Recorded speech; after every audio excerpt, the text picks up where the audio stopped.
All right, guys. So today, what I'd like for you to do is read over pages 43 through 59, and then watch this video. And then you've got 6 problems to work on today or tonight for homework. We're going to kind of break up chapter 2 into small bits. So the first bit that we're going to talk about is um, basic kinematics in one dimension. And most of chapters 2 and 3 are review. And what's going to end up happening is the first couple of chapters you'll find is review. And then by the time we get to the end of the chapter, we'll have introduced a couple of new concepts. We'll do a couple of tie-ins to calculus. And we'll end with some challenge problems that exceed what the expectation was in AP Physics 1. So we'll get started here. So the first thing I want to do is just remind us of the difference between an average and an instantaneous value. So here's a graph. This is a position over time graph. And in this instance, let's take this black line here. Let's say that this is the value t, and then over here, this is the value t plus h. So if I wanted to find the average velocity, then the equation for that might be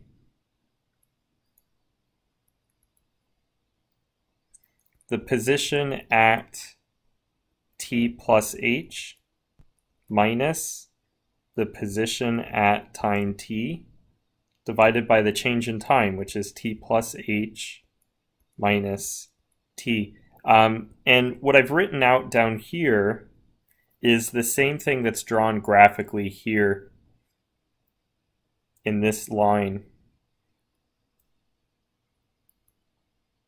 Okay. So we moved from one position to another. Now you can see we have an interesting scenario here, which is that the position curve is changing its slope all the time. And we know that the slope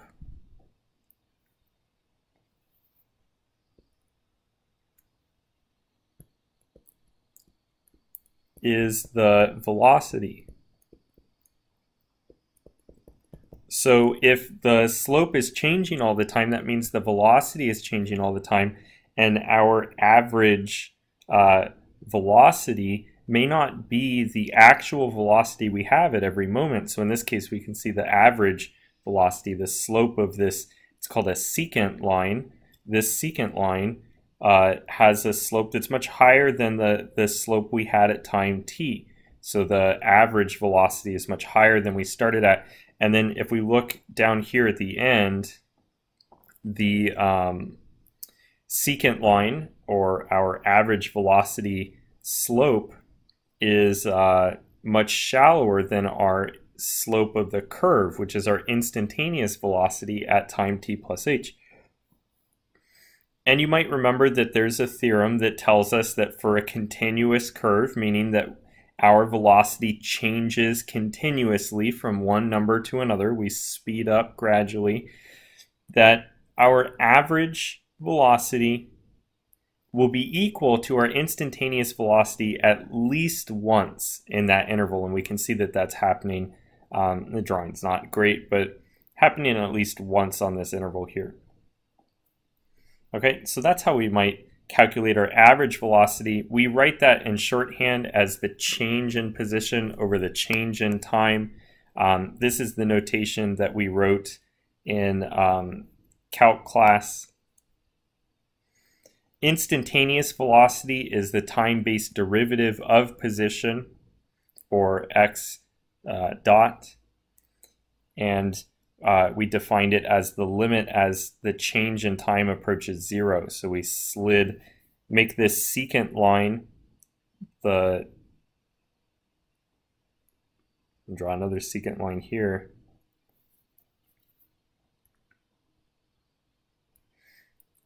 As the difference between those 2 points it decreases, we go from a secant line to a tangent line. Okay.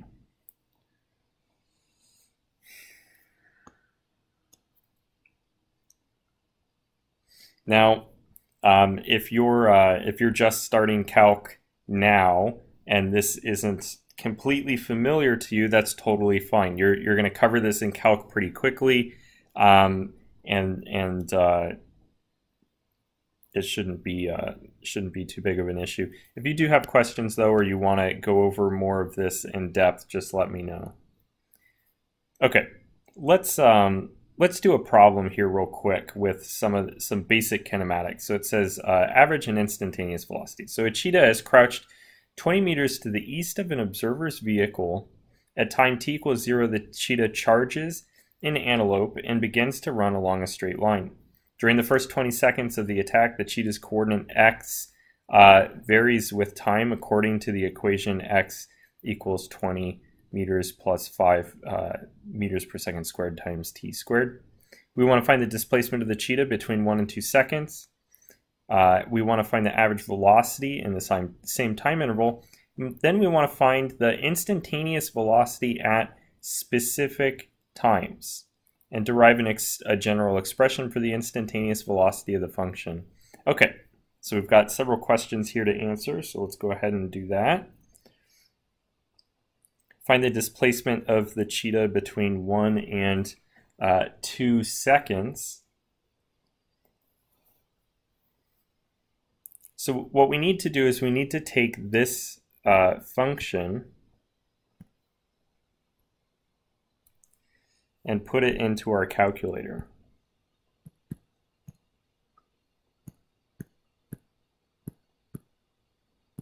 I'm going to clear these out.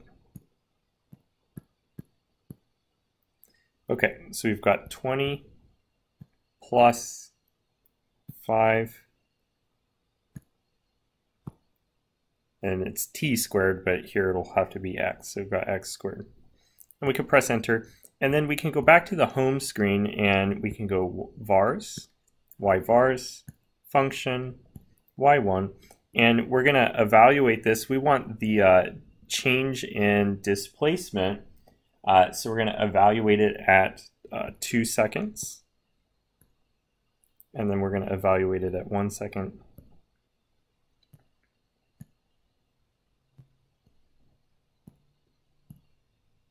And that gives us the value of 15.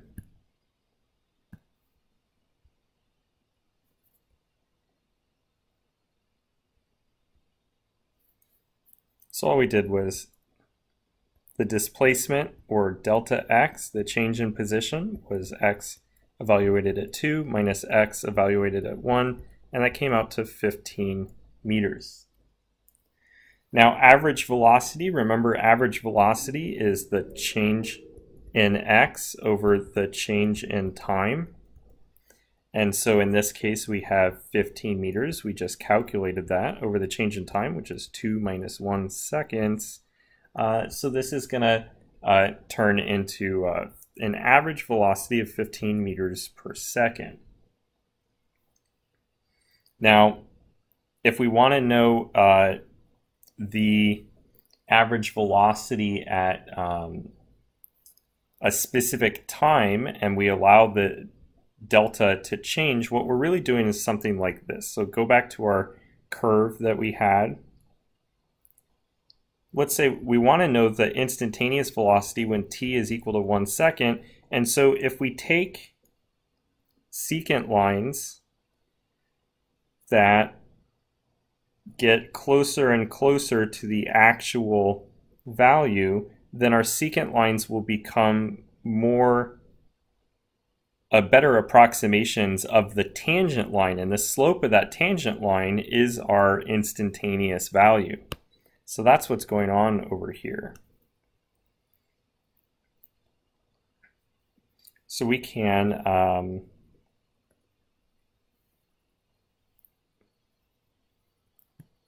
write this out.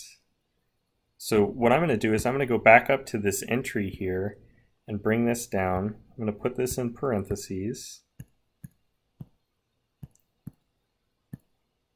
and then we can just manipulate it here. So if t is 1 second and we're doing 0.1, we'll divide by 0.1 first, and our first time interval is going to be 1 second, and our second time interval here is going to be 1.1. And that'll give us 10.5 meters per second. So vastly different than our average velocity we got before. We're over a smaller interval, so this number should be approaching the instantaneous value.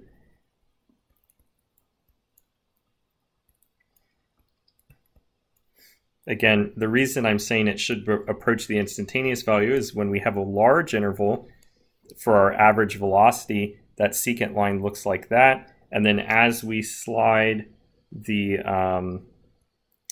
points towards, let's say this is where we want, if we slide these points closer and closer to the place we want, we're going to start getting an average velocity that has a slope very similar to the slope of that tangent line, which is our instantaneous velocity. So that's why when you're looking over here, we're making this interval smaller and smaller as we go through it. So again, we can take back that same entry, and this time we're going to put in 0.01.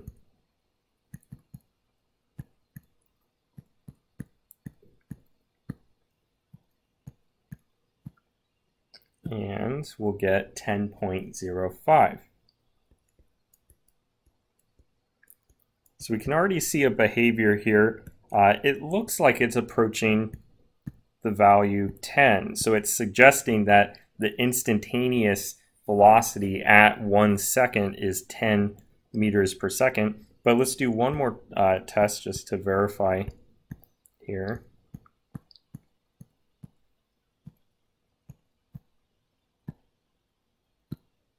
There we go. So it definitely looks that way. So 10.005.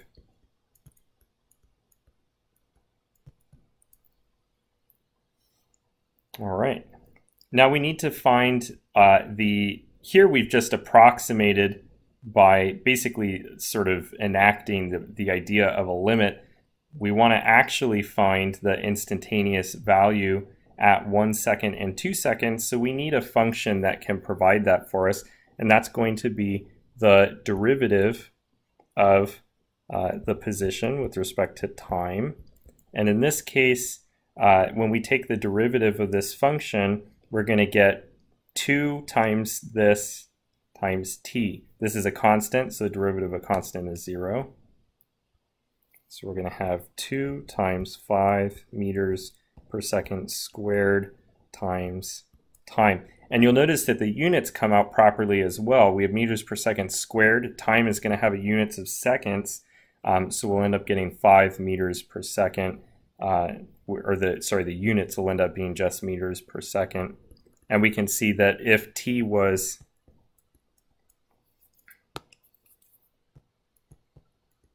one second, then it does actually come out to 10 meters per second. So that works out just great.